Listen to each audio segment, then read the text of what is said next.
নমস্কার, অ্যাস্ট্রো স্ট্রিমে সবাইকে স্বাগতম। প্রিয় দর্শক, ১৬ থেকে ৩১ মার্চ মেষ রাশির প্রেম ও দাম্পত্য জীবনে বিশেষ সময় চলছে। চলুন জেনে নিই সম্পর্কের ওঠাপড়া, সিঙ্গেলদের সম্ভাবনা এবং বিবাহিতদের চ্যালেঞ্জের বিস্তারিত পূর্বাভাস।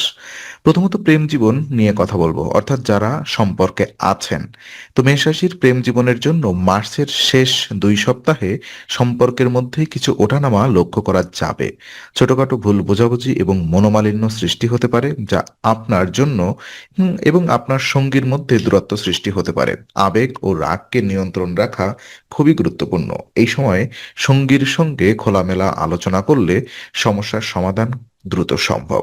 অনেক সময় ছোটখাটো অমিল বড় সমস্যা মনে হলেও ধৈর্য ধরে কথা বললে পরিস্থিতি স্থিতিশীল হয়ে যায়।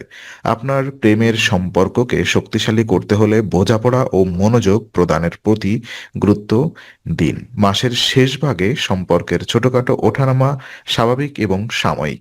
আর ওদিকে সিঙ্গেলদের প্রেম জীবন পর্যালোচনা করলে দেখা যায় সিঙ্গেল মেষ রাশির যার জন্য মার্চের শেষ ২ সপ্তাহে নতুন প্রেমের সূচনা খুব বেশি সম্ভাবনাময় নয়, তবে কারোর প্রতি আকর্ষণ তৈরি হতে পারে, যা বন্ধুত্ব থেকে ধীরে ধীরে সম্পর্কের দিকে বিকশিত হতে পারে। এই সময় তাড়াহুড়া করে সিদ্ধান্ত না নেওয়াই ভালো। আপনার সামাজিক জীবন সক্রিয় থাকতে পারে, বন্ধুদের সঙ্গে সময় কাটানো বা নতুন মানুষদের সাথে পরিচয় হওয়া সম্ভাবনা রয়েছে। সম্পর্কের ক্ষেত্রে ধৈর্য এবং বিশ্লেষণমূলক চিন্তাভাবনা খুবই গুরুত্বপূর্ণ। আপনি যদি ইতিবাচক মনোভাব বজায় রাখেন, তাহলে সাময়িক মনোমালিন্য বা অপ্রত্যাশিত পরিস্থিতিও সহজেই সামলানো সম্ভব।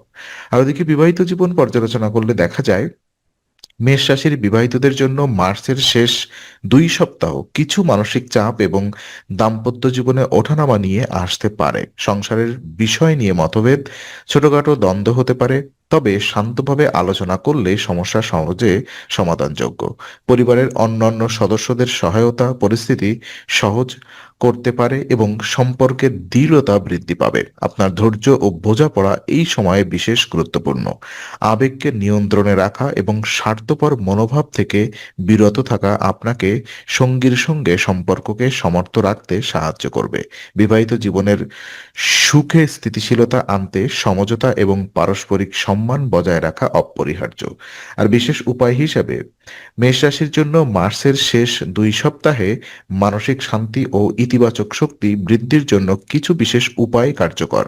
মঙ্গলবার পার্কে বেদানা গাছ লাগানো আপনার জন্য খুব শুভ হবে। এটি মানসিক চাপ কমাতে সাহায্য করে এবং সম্পর্কের মধ্যে সৌহার্দ্য বজায় রাখতে সহায়ক। এছাড়া পরিবার সূর্যাস্ত পাঠ করলে রবিবার সূর্যাস্ত পাঠ করলে মানসিক প্রশান্তি বৃদ্ধি পাবে এবং দাম্পত্য জীবন বা প্রেম সম্পর্কের উন্নতি ঘটাতে সাহায্য করবে। এই উপায়গুলো নিয়মিত অনুসরণ করলে মার্চের শেষে ওঠাপড়া এবং মানসিক চাপ সহজে সামলানো সম্ভব হবে। এতে আপনার প্রেম ও বিবাহিত জীবন উভয় ক্ষেত্রেই ইতিবাচক প্রভাব থাকবে।